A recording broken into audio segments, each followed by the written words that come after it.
So let's start taking a look at Master Dong's points and the 5 Shu points, because there's certainly a lot of overlapping points with conventional acupuncture points. But remember, Master Dong's points, the needle points are mainly on the extremities, right? We don't needle the trunk so much in Dong's acupuncture. We bleed the trunk. So there are actually quite a few of Master Dong's points that overlap with the Jingying Shu Jing He points of the regular channels. And the first thing we can do is explore those overlapping points or those nearby points as to better understand how those points are working in Dong's system itself. So we looked at Dong's acupuncture, we looked at classical acupuncture. We looked back and forth a few times. Now we're back to Dong's acupuncture. So the first point we're going to talk about is this point called Mu Huo, which means wood and fire. This is, remember the name wood and fire. Okay? Mu Huo is located, it's 11.10. It's located at the back, on the posterior of the middle finger, over the distal interphalangeal joint. Okay? So we're needling it right over the distal interphalangeal joint. The back of the finger in Dong's acupuncture is actually a little microsystem of the dumai, of the spine. So here we have head, here we have the cervical thoracic region, and here we have the lumbar region.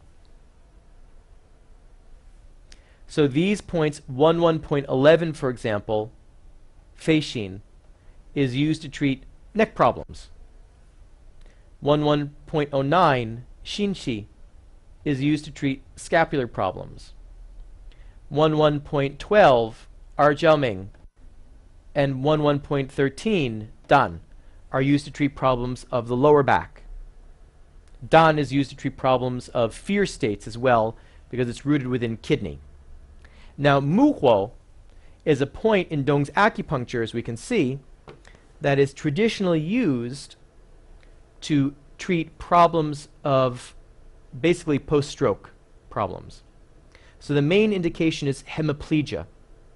And this was a point that was most commonly used right after cerebrovascular accident. What point is it between? We'll give it, the name gives you a hint.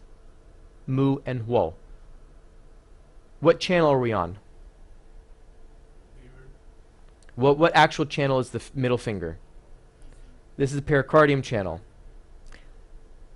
What are the pericardium channel points? We have pericardium 9, which is what phase? It's the what's the Jing point is what phase? Is a wood point. And pericardium 8 is a fire point. Wood and fire.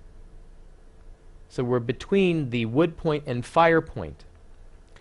And what this point does is it treats specifically this, for example, this problem of post-stroke.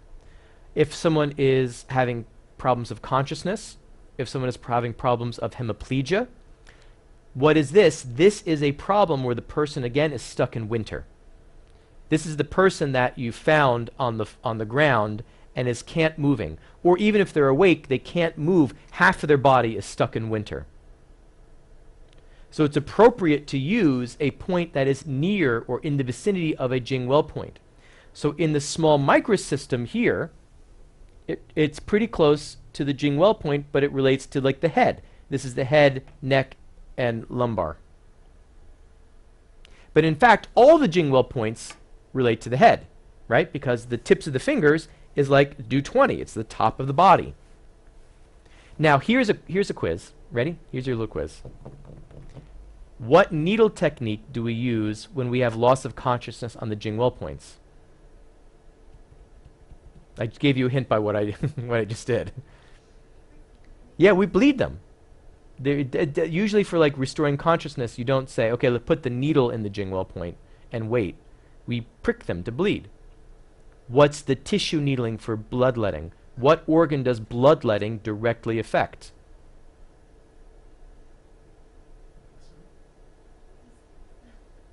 Out of the five needle techniques based on the 5 Zang organs, bloodletting has a specific effect with the heart. If the consciousness is basically locked in the box, we need to bring the person from winter into springtime to wake them up again, or wake up arms or wake up legs, then the treatment of choice is bleeding the Jingwell points, because it symbolically says, heart, wake up. Heart, come to spring. Consciousness, come to spring.